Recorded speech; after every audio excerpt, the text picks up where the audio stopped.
What's happening, guys? So today we're going to talk about Weight Watchers versus tracking your macros.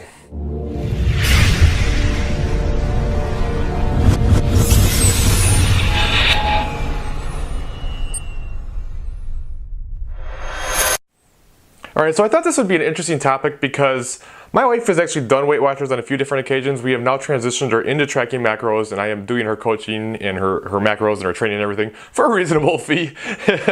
But anyway, I just thought it would be kind of an interesting topic to talk about some of the nuances and differences between the two and kind of give my opinion. Now, people are going to see this and they're going to say that I'm bashing Weight Watchers and I think it's horrible and it's like the devil. And let me just get this out of the way right away. I am not saying that whatsoever, okay? You guys should know by now that my biggest thing is sustainability and adherence to your plan. If you love Weight Watchers, if you like their system and it works well for you and you can do it forever, by all means, just do it to your heart's content, and I have no problems with that, all right? I have no beef whatsoever with you doing Weight Watchers if it works for you and you can just do it long term. Now, I will also say this for Weight Watchers. They're kind of like the original flexible dieters, all right? They were kind of the ones in the beginning who said, you know what, like no foods are off limits. We just have different point systems or point values that you can use. Some foods are higher in points, some foods are lower in points, but if you can fit them into your point system, by all means, do it, all right? So I will give them that. However, one of the big problems I have with Weight Watchers is they really severely penalize certain foods over other foods, and they don't necessarily take in calories into account. Now, they have equations for their point system based on macros, so there is some macros in there, but they also really include things like sugar and other things that get really harshly penalized. So it still kind of pushes this good food versus bad food mentality that I think really is detrimental to a lot of people and leads down a bad road and just gives an unhealthy relationship with food. So that's kind of my problem, because I mean, if you really look at some of the point values of certain foods and drinks versus what you are actually allowed to eat, it is severely blown out of proportion, all right? I mean, we were looking the other day, my wife and I were looking at this Smart Ones meal that she was gonna eat,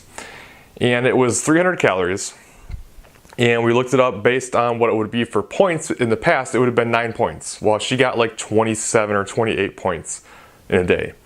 All right, so if she ate 3 of those, that's 900 calories. She can't eat anymore, she's done.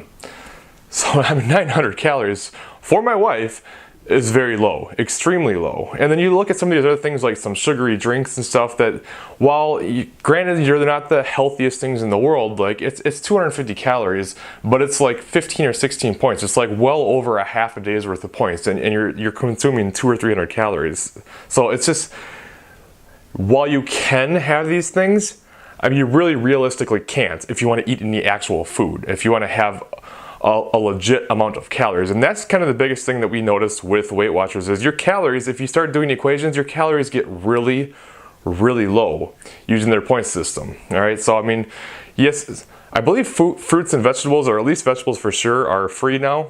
So there's no points to them, which I kind of understand, I kind of don't. Like, it's pushing these more nutrient-dense foods, which is good, but at the same time, like, your body still counts them.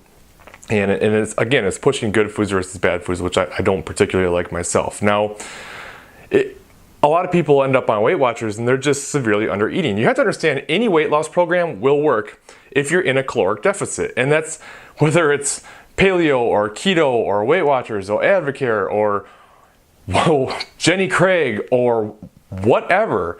Anything will work in the short term if it puts you in a caloric deficit. The problem becomes, what do you do when the weight's off? What can you do moving forward in the long term? I know I talk about this stuff all the time, but it's just so important, okay?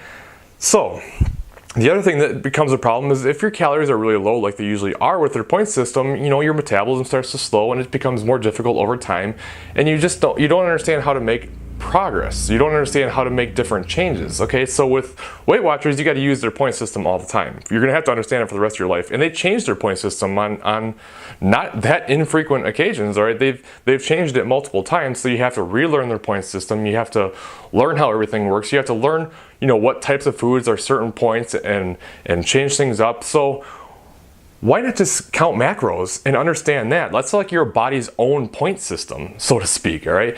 You understand macros, you start to look at foods and understand portion sizes and the macronutrient intake of different foods and what's in everything else, like you're just gonna know and you're gonna understand moving forward for the rest of your life. You'll have this knowledge. But if you're doing Weight Watchers, you're stuck to this point system. All right, so again, if you can do their point system forever and you don't mind it, great. But if you're gonna do it and then get off of it and go back into regular eating, it might be kind of going down a slippery slope, you know? So unless you're gonna do it forever, it might not be the best option for you. So I would really just recommend learning macros. You're either gonna have to learn the point system or you're gonna have to learn macros. Why not learn what your body is gonna utilize as actual nutrition anyway, if that makes any sense. So bottom line, like always, nothing matters more than adherence and sustainability to your plan, right? Beyond that, calories, macros are the next biggest things. It goes down the list in terms of, you know, your food quality, your micronutrients, you know, meal timing, frequency, supplements. You just keep going down the list. So nothing's more important than adherence, sustainability, and then calories. With Weight Watchers, you don't necessarily know calories. You're just going off of points, and they're gonna severely penalize certain foods. So while you can have a Pop-Tart, well, you're probably only having a Pop-Tart and a chicken breast or something like that. So I would rather see people use a system that tracks total calories so you know exactly what you're getting, and understanding that your body is going to track macronutrients regardless of how you do it. So why not just use that system? That's my opinion. Again, Weight Watchers can work. I've seen it work for people. It can work long term if it's something you're going to keep up. But if it's not something you're going to keep doing, well, you may want to rethink things. So that's my opinion. I would love to hear yours. Shoot them in the comments below, and I will see you guys in the next video.